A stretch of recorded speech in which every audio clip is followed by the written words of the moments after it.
ഇനി എന്തും സംഭവിക്കാം. ലക്ഷക്കണക്കിന് മനുഷ്യജീവനും കെട്ടിടങ്ങൾക്കും എന്തിന് ഗാസ മുനമ്പിനെ തന്നെ ഭസ്മമാക്കാൻ തയ്യാറെടുക്കുകയാണോ ഇസ്രായേൽ? ഗസ അതിർത്തിയോട് ചേർന്ന് ഇസ്രായേൽ സൈനികരും സൈനിക വാഹനങ്ങളും കൂട്ടമായി ഒരുങ്ങി നിൽക്കുന്നതായും പുതിയ താവളം സജ്ജമായതായും റിപ്പോർട്ട്. 2 സൈനിക താവളങ്ങളിലായി 800-ലേറെ സൈനിക വാഹനങ്ങളുള്ളതായി അൽ ജസീറ റിപ്പോർട്ട് ചെയ്യുന്നു. വടക്കൻ അതിർത്തിയോട് ചേർന്ന് 120 വാഹനങ്ങളും നെഗേവ് മരുഭൂമിക്കകരെ 700 വാഹനങ്ങളുമാണുള്ളത്. ഗസയിലുടനീളം ഇസ്രായേൽ വീടുകൾ നശിപ്പിച്ചതോടെ അഭയമില്ലാതായ 14 ലക്ഷത്തിലേറെ പലസ്തീനികളാണ് തമ്പുകളിലും മറ്റുമായി റഫേൽ തിങ്ങിക്കഴിയുന്നത്.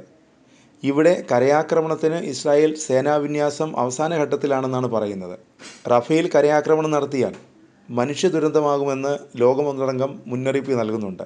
ഇവിടെയുള്ള സാധാരണക്കാർ കൂട്ടമായി വംശഹത്യക്കിരയാകുമെന്ന ആശങ്കയാണ് എല്ലാവരെയും മുൾമുനയിൽ നിർത്തുന്നത്. എന്നാൽ പിൻവാങ്ങാനില്ലെന്ന പ്രധാനമന്ത്രി നെതന്യാഹുവിൻ്റെ പ്രഖ്യാപനത്തിന് പിന്നാലെ കൂട്ടക്കുരുതിക്ക് അവസാനവട്ട ഒരുക്കങ്ങളാണ് അതിവേഗം നടക്കുന്നതെന്നാണ് ആരോപണം.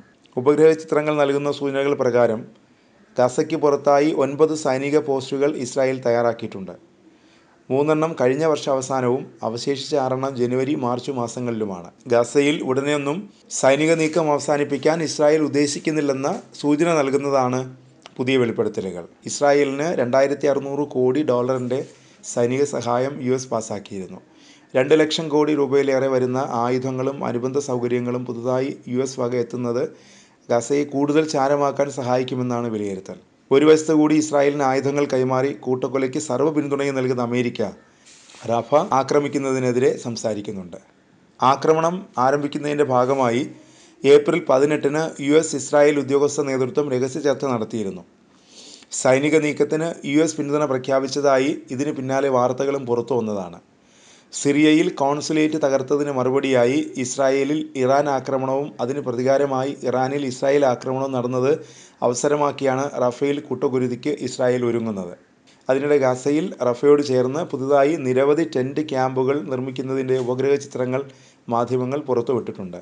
ഇത് റാഫ ആക്രമണം മുന്നിൽ കണ്ടാണെന്നാണ് വാർത്താ ഏജൻസികൾ റിപ്പോർട്ട് ചെയ്യുന്നത്. എന്നാൽ നിലവിൽ ആശുപത്രിയിൽ അഭയം പ്രാപിച്ചിരിക്കുന്ന ആളുകളെ പാർപ്പിക്കുന്നതിനാണ് ടെൻറ്റ് ക്യാമ്പ് സ്ഥാപിക്കുന്നതെന്നും റഫ ആക്രമണവുമായി ബന്ധമില്ലെന്നുമാണ് ഇസ്രായേൽ ആരോഗ്യവകുപ്പ് ഉദ്യോഗസ്ഥർ പറയുന്നത്.